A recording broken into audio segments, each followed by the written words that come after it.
குருவே சரணம். அனைவருக்கும் வணக்கம். ட்ரம்ப் வந்து பார்த்தீங்கன்னா சமீபத்தில் ஒரு பெரிய அறிவிப்பை வந்து வெளியிட்டிருந்தார். அந்த அறிவிப்பை எப்போ வந்து வெளியிட்டிருந்தார் அப்படின்னு வந்து பார்த்தீங்கன்னா, முன்னாள் அமெரிக்க அதிபர் பராக் ஒபாமா வந்து சமீபத்தில் ஒரு பேட்டி ஒன்று கொடுத்துருந்தார். அந்த பேட்டி வந்து நான் போட சொல்கிற பார்த்தீங்கன்னா தெரியும். அதில் என்ன மென்ஷன் பண்ணியிருந்தாருன்னா, ஏலியன் இருக்கா இல்லையா அப்படின்னு வந்து கேட்டால், ஏலியன் இருப்பது உண்மைதான், அதை நான் இல்லைன்னு எப்படி சொல்ல முடியும் அப்படின்ற மாதிரி ஒரு விளக்கத்தை கொடுத்துருப்பாரு. அது சாதாரண ஒரு எக்ஸ்பிளனேஷன் கிடையாது. ரொம்ப பெரிய ஒரு உண்மையை உடைத்து பேசியிருக்கிறார். Are aliens real?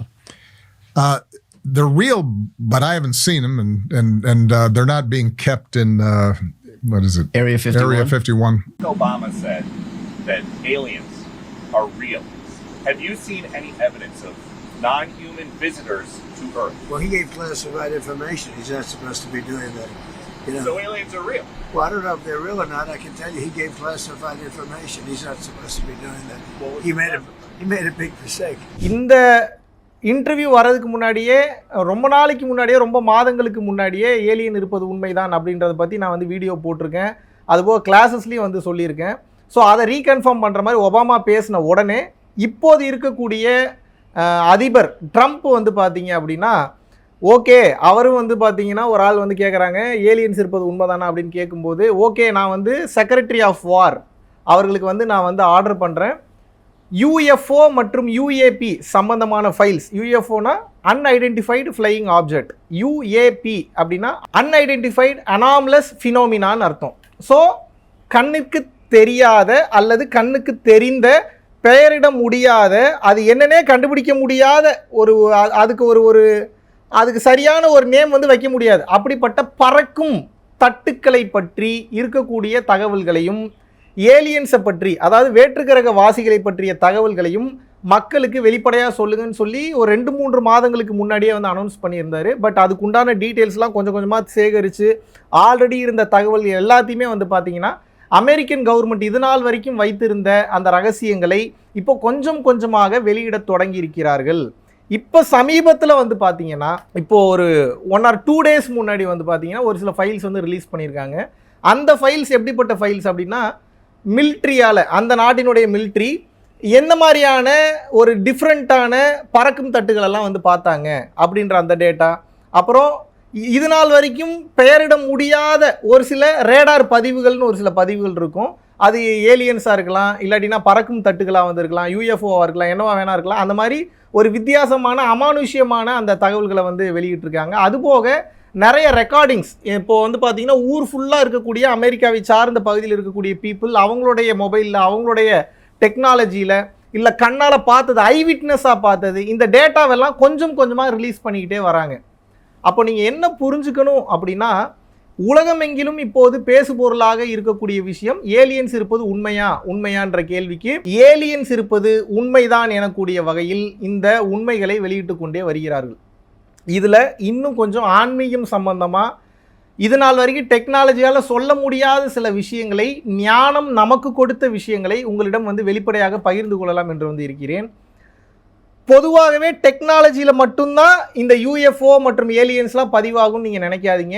ஏலியன்ஸ் அப்படின்னா வேற்று கிரக வாசிகள், வேற்று கிரகத்தில் இருக்கக்கூடிய உயிரினங்கள். இது எப்படி பாசிபிள் அப்படின்னா, இப்போ பூமியில் இருக்கக்கூடிய பஞ்சபூதங்கள், நிலம், நீர், நெருப்பு, காற்று, ஆகாயம், இங்கே இருக்கக்கூடிய டென்சிட்டி, இங்கே இருக்கக்கூடிய வானிலை மாறுதல், இங்கே இருக்கக்கூடிய மற்ற அமைப்பு, இங்கே இருக்கக்கூடிய மனிதர்களுடைய மனநிலை, உயிரினங்கள் வாழக்கூடிய தட்பவெப்பம், இங்கே இருக்கக்கூடிய சூழ்நிலை, இதை பொறுத்து இந்த உயிரினங்கள் வந்து 1 செல்லா, 2 செல்லா, 3 செல்லா, பல லட்சம், பல கோடி செல்களாக எவால்வ் ஆயிருக்குன்னா பரிணாம வளர்ச்சி அடைந்திருக்கிறது. அப்போ இந்த பரிணாம வளர்ச்சி கொஞ்சம் கொஞ்சமாக உருவாகி முதலையா, பாம்பா, தேலா, பல்லியா, பூரானா, மனிதனா, பல உயிரினங்களாக, குரங்குகளாக, ஒட்டகமா, கழுதையாக, பல உருவங்களாக, பல உயிர்களாக, பல உடல்களை எடுத்திருக்கிறது. ஸோ இப்போ இந்த பூமி அப்படின்ற பிளானட்டுக்கு தகுந்தாற் போல, இந்த வெப்பத்துக்கு, இந்த சூழ்நிலைக்கு தகுந்தாற் போல இந்த உயிரினங்கள்லாம் உருவாகுதுன்னா, நீங்கள் டெக்னிக்கலி யோசிச்சு பாருங்கள்.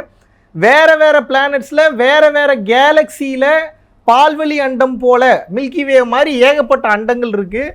அங்கே இருக்கக்கூடிய பிளானட்ஸ், அங்கே இருக்கக்கூடிய சூடு, அங்கே இருக்கக்கூடிய நீர்நிலை, அங்கே இருக்கக்கூடிய காற்றினுடைய நிலை, அங்கே இருக்கக்கூடிய ஆகாயத்தினுடைய நிலை, இதை பொறுத்தும் நிச்சயமாக அந்த எவல்யூஷன், அந்த பரிணாம வளர்ச்சி உயிரினங்கள் அடையத்தான் செய்யும். அந்த செல்கள், அந்த ஆட்டம்ஸோட நகர்வு என்பது எங்கே இருந்தாலும் அது ஏதோ ஒரு உயிராக உருமாறத்தான் செய்யும். அப்போ அது ஒரு பொருள் ஒரு இடத்துல இருந்து ஒரு இடம் நகருது அப்படின்னா நகருதல்ன்றீங்க. அப்போ ஒரு ஆட்டம் ஒரு இடத்துல இருந்து ஒரு இடத்துக்கு நகருதுன்னா அதையும் நகருதல்ன்றீங்க. அப்போ பிரபஞ்சம் ஃபுல்லா ஏதோ ஒன்றை நோக்கி நகர்ந்து கொண்டே இருக்கிறது. அப்போ அதர் பிளானட்ஸ்ல இருக்கக்கூடிய அந்த ஆட்டம்ஸா இருக்கட்டும், அதர் பிளானட்ஸ்ல இருக்கக்கூடிய அந்த உயிரினங்களாக இருக்கட்டும், அது நகரும் போது அது அறிவு நிலையோடு தான் நகர்கிறது. அதுக்குன்னு ஒவ்வொரு அறிவு இருக்கும். அதுக்குன்னு சொல்லி அந்த இன்டெலிஜென்ஸை இறைவன் இன்டெலிஜென்ஸோட தான் படைச்சிருக்கிறார். அப்போ நீங்க நினைச்சு பாருங்க, அந்த ஒரு செல், அங்க இருக்கக்கூடிய ஒரு செல் பல லட்சம் பல கோடி செல்களாக இங்கே நம்ம மனிதனா இருக்கிற மாதிரி ஏன் ஏலியன்களாக, அதாவது நமக்கு அவங்க ஏலியன், அவங்களுக்கு நம்ம ஏலியன். இப்போ நம்மளை பொறுத்த வரைக்கும் நம்ம அழகுன்னு நம்ம நினச்சிட்டு இருப்போம், நம்ம தான் பியூட்டிஃபுல் நினச்சிட்டு இருப்போம். இதுவே வேற்றுக்கிரக வாசிகளுக்கு நீங்கள் நினச்சி பாருங்கள், வேறு பிளானெட்டில் இருக்கிறவங்களுக்கு அவங்களுக்கு அவங்க தான் அழகு, நம்மளை வேற்றுக்கிரக வாசின்னு நினச்சிட்டு இருப்பாங்க. அப்போ அவரவர் பிளானட்டுக்கு தகுந்தாற் போல, தட்பவெப்ப சூழ்நிலைக்கு தகுந்தாற் போல, அங்கங்கே இருக்கக்கூடிய சூழ்நிலைகளுக்கு தகுந்தாற் போல இந்த எவல்யூஷன் ப்ராசஸ், பரிணாம வளர்ச்சி அடைந்த அந்த உயிரினங்களுக்கு பேர் தான் வேற்று கிரக வாசிகள் அல்லது ஏலியன்ஸ். இது சத்தியமாக பாசிபிலிட்டி இல்லை, இது உண்மைதான். பல உயிரினங்கள் இருக்கின்றது, இன்றும் வாழ்ந்து கொண்டிருக்கிறது.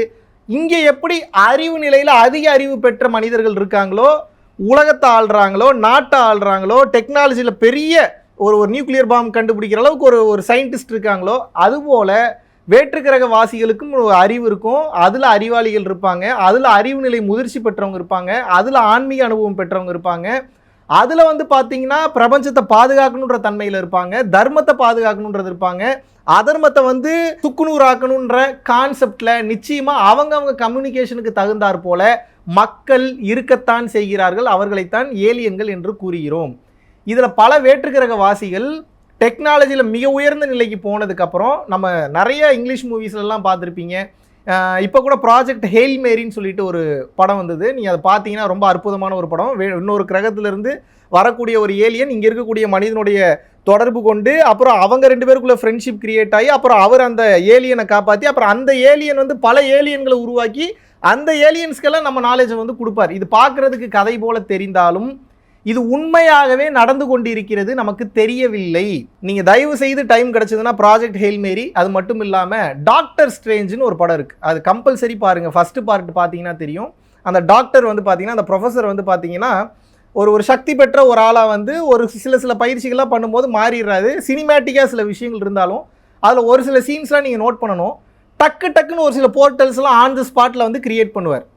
ஒரு சில போர்ட்டல்ஸை டக்குன்னு கிரியேட் பண்ணுறது, இன்னொரு சில போர்ட்டல்ஸ்க்குள்ளே போகிறது, வெளியே வர்றது, ஒரு இடத்துலேருந்து வேற ஒரு நாட்டுக்கு போகிறது, வேற ஒரு பாலைவனத்துக்கு போகிறது, டக்குன்னு கிரியேட் பண்ணி எவரெஸ்ட் சிகரத்துக்குள்ளே போகிறது, டக்குன்னு கிரியேட் பண்ணி சம்மந்தமே இல்லாத வேற ஒரு உலகத்துக்குள்ளே போகிறது, இது எல்லாமே பேரலல் டைமென்ஷனில் நடந்து கொண்டிருக்கிறது. அப்போ என்னன்னா, இந்த கோடிங்கை ஆக்சஸ் பண்ண தெரியணும். பிரபஞ்சம் எல்லாமே நமக்கு தெரியாத விஷயங்களை எல்லாம் ஒரு சில கான்செப்டில் ரகசியங்களாக மறைத்து வைத்திருக்கிறது. அப்போ அந்த ரகசியங்கள் நமக்கு தெரிய வேண்டும் என்றால் நாம் அந்த அளவுக்கு அறிவு முதிர்ச்சி பெற்ற நபர்களாக நாம் வரணும். அப்படி அறிவு முதிர்ச்சி பெற்ற நபர்களாக இருக்கக்கூடிய ஏலியன்ஸ், அந்த வேற்றுக்கிரக வாசிகள் டெக்னாலஜிலையும் மிக உயர்ந்த நிலையில் இருப்பாங்க, ஞானத்திலையும் மிக உயர்ந்த நிலையில் இருப்பாங்க. அப்போது அவங்க இந்த டாக்டர் ஸ்ட்ரேஞ்ச் படத்தில் வர மாதிரி ஒரு இடத்துல இருந்து இன்னொரு இடத்துக்கு டிராவல் பண்ணக்கூடிய அந்த போர்ட்டல்ஸை கிரியேட் பண்ணக்கூடிய ஆற்றலை பெற்று இருப்பார்கள். அப்போது அங்கே இருக்கக்கூடிய பறக்கும் தட்டு டக்குன்னு உடனே வரதா இருக்கட்டும். இப்போது நீங்கள் இந்த அவெஞ்சர்ஸ் படம் கூட பார்த்துருப்பீங்க. தேனோஸ் பார்த்தீங்கன்னா அது ரெண்டுமே கலந்து காமிச்சிருப்பாங்க. ஆன்மீகம் கலந்த, டெக்னாலஜி கலந்த ஒரு படமாக இருந்தாலும் அந்த கான்செப்ட் எல்லாம் உண்மைதான். ஒரு போர்ட்டல்லேருந்து இன்னொரு போர்ட்டலுக்கு வர்றது, ஒரு இடத்துலேருந்து இன்னொரு இடத்துக்கு நகர்ந்து வருது. இப்போ பெரும்பாலான நபர்களால் மதிக்கப்படக்கூடிய கைலாஷ் மான்சரோவர் மலை பார்த்தீங்கன்னா கைலாசம்னு சொல்லுவாங்க, சிவபெருமான் குடியிருக்கக்கூடிய இடம்பாங்க. பட் அதுவே ஒரு முக்கியமான ஒரு போர்ட்டல் தான். அந்த போர்ட்டல்லேருந்து பல உலகங்களுக்கு, தெய்வீக உலகங்களுக்கு போவதற்கு உண்டான வழிவகை அங்கே இருக்கின்றது. அப்போ நீங்கள் என்ன புரிஞ்சுக்கணும்னா, இந்த பூமியில் ஏகப்பட்ட போர்ட்டல்ஸ் இருக்குது, கண்ணுக்கு தெரியாத ஏகப்பட்ட இடங்கள் இருக்குது. ஸோ அந்த போர்ட்டல்ஸை ஆக்சஸ் பண்ணி அவர்களுடைய அறிவு முதிர்ச்சி இருக்கக்கூடிய தன்மைக்கு, எப்படி நமது கோரக்கர், புலிப்பாணி, அகத்தியர் இவர்கள் எல்லாம் அண்டம் விட்டு அண்டம் அரை வினாடியில் கடந்து போய் அனைத்து ரகசியங்களையும் பார்த்து விட்டு வந்தார்களோ, அதுபோல அறிவு நிலை வளர வளர ஞானத்தில் உச்சம் பெற்ற அந்த வேற்றுக்கிரகவாசிகள் அவங்களோட அந்த பறக்கும் தட்டுகளாக இருக்கட்டும், இல்லாட்டினா வந்து பார்த்தீங்கன்னா அந்த லைட் ஸ்பீடு ஒளியாண்டின் மூலமாக ஃப்ராக்ஷன் ஆஃப் செகண்ட்ஸில் ட்ராவல் பண்ணி இங்கே வந்து மனித வாழ்க்கையை பார்த்து செல்கின்றார்கள். பூமியை கண்காணிப்பது போல, பூமியை பாதுகாப்பதை போல, பூமியில் இருக்கக்கூடிய மனிதர்களைப் போல எல்லா பிளானட்ஸுக்கும் பயணம் பண்ணுறாங்க. இதை நீங்கள் புரிந்து கொள்ள வேண்டும். வள்ளலார் சொல்லியிருக்கார், அண்ட கோடி அனைத்தும் அரை வினாடியில் அறிந்து வர பெற்றேன்ற மாதிரி திருமூலர் அவரோட திருமந்திரத்தில் ஒரு சில விஷயங்கள் எழுதியிருக்கிறாரு. என்னுடைய ஆற்றல் நிலை அதிகமாக அதிகமாக ஒளி உடலாக நான் பல கிரகங்களுக்கு போய் அங்கே இருக்கக்கூடிய மனிதர்களை நான் பார்த்துட்டு வந்தேன். ஒரு சில கிரகங்கள்லாம் போகும்போது என் எனர்ஜி லெவல் அங்கே இருக்கக்கூடிய எனர்ஜி லெவலோட மேட்ச் ஆகலை, அதனால நான் திரும்பி வந்துட்டேன், நான் அமுச்சு வச்சுட்டாங்க. ஏன் அப்படின்னா இங்கே நீ சஸ்டெயின் பண்ணுறதுக்கு இன்னும் அதிக எனர்ஜி உனக்கு தேவை. அப்போ போய் தவம் பண்ணிட்டோ இல்லை வேறு ஏதாவது ஒரு மூலியமாக அன்பினால் இருந்தோ கருணையினால் இருந்தோ அதை பெற்றுட்டு நீங்கள் வா அப்படின்னு சொல்லி அனுப்பிச்சு வச்சிருக்காங்கல்ல, சில குறிப்புகள்லாம் எழுதியிருக்கிறார்.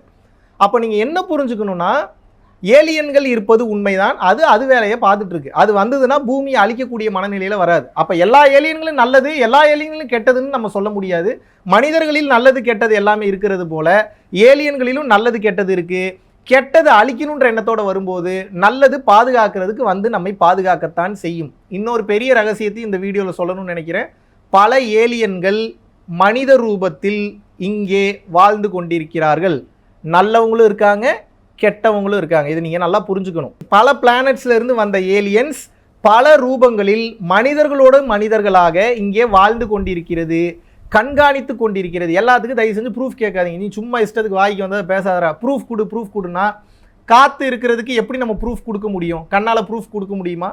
உணர முடியாத பல விஷயங்கள், அறிவியலால் புரிஞ்சுக்க முடியாத விஷயங்கள் நிறைய இந்த உலகத்தில் இருக்குது. ப்ரூஃப் வந்து கொடு அப்படின்னா நம்ம எங்கிருந்து அந்த ப்ரூஃப் கொடுக்க முடியும்? பட் உணர்ந்த விஷயங்களை, பல மனிதர்களுக்கு புரியாத விஷயங்களை சொல்ல வேண்டிய கடமையில் இருப்பதனால் இந்த ரகசியத்தை உங்களுக்கு சொல்வதில் கடமைப்பட்டுள்ளேன். எல்லாத்தையும் நம்மளால் ப்ரூஃபாக காட்ட முடியாது, ஆனால் தயவு செய்து புரிந்து கொள்ளுங்கள்.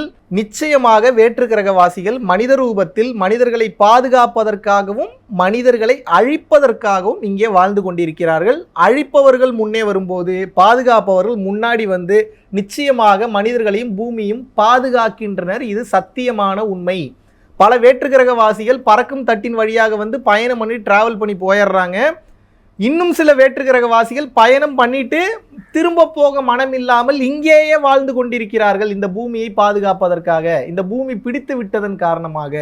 அப்ப என்னன்னா, மனிதர்களோடு மனிதர்களாக ஏலியன்கள் வாழ்வது உண்மைதான். நம்மை கண்காணித்து கொண்டே இருக்கிறார்கள்.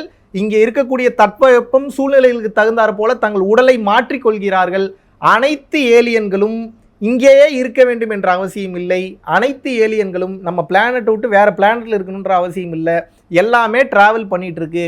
எல்லாமே இறைவனின் அம்சம்தான். இதை புரிந்து கொள்ளும் போது நீங்கள் தெளிவு பெற்றவர்களாக வலம் வருவீர்கள். இந்த மொத்த பிரபஞ்சத்தில் நான் மட்டும்தான் மனுஷன், நான் மட்டும்தான் இங்கே வாழ்கிறேன்னு நினச்சிங்கன்னா நம்மளோட முட்டாள் யாருமே கிடையாது. இதை தெரிந்து கொள்ளுங்கள். நம்ம உண்மையாக பாராட்டணும். ஏதோ ஒரு காரணத்துக்காக, நல்லதுக்காகவோ கெட்டதுக்காகவோ இல்லை வேறு ஏதோ ஒரு விஷயத்தை மறைக்கிறதுக்காகவோ எதுவாக வேணா இருக்கலாம், ஆனால் ஏலியன்கள் இருப்பது உண்மைதான்ற மாதிரி அந்த ரகசியங்களை செக்ரட்டரி ஆஃப் வாராக இருக்கட்டும், அமெரிக்கன் கவர்மெண்ட்டாக இருக்கட்டும், தொடர்ந்து அவங்களோட அஃபிஷியல் வெப்சைட்டில் இந்த ஏலியன்ஸ் பற்றிய உண்மைகளை கொஞ்சம் கொஞ்சமாக வெளியிடுவதில் நான் ரொம்ப சந்தோஷப்படுறேன். ஏன்னா மனிதர்களுக்கு உண்மை தெரிய வேண்டும். மனிதர்கள்கிட்ட இருக்கக்கூடிய இந்த வேற்றுமைகளில் மனிதனை தாண்டிய ரகசியங்கள் இருக்கிறது என்பதை சராசரி மனிதனும் புரிந்து கொள்ள வேண்டும் என்ற நோக்கில் இன்று இந்த ரகசியங்கள் வந்து வெளியிடப்பட்டிருக்கிறது. இதற்கு நான் ரொம்ப சந்தோஷப்படுறேன். தொடர்ந்து இணைந்திருங்கள். நன்றி, வணக்கம். ஜூலை மாதம் 13, 14, 15 பாண்டிச்சேரியிலும் அடுத்த மீட்டப்போ வந்து அனௌன்ஸ் பண்ணுறோம். வருகின்ற ஜூலை 29ஆம் தேதி குரு பூர்ணிமா வந்து பார்த்தீங்கன்னா உலகமெங்கிலும் ரொம்ப விமர்சையாக வந்து கொண்டாடப்பட இருக்கு.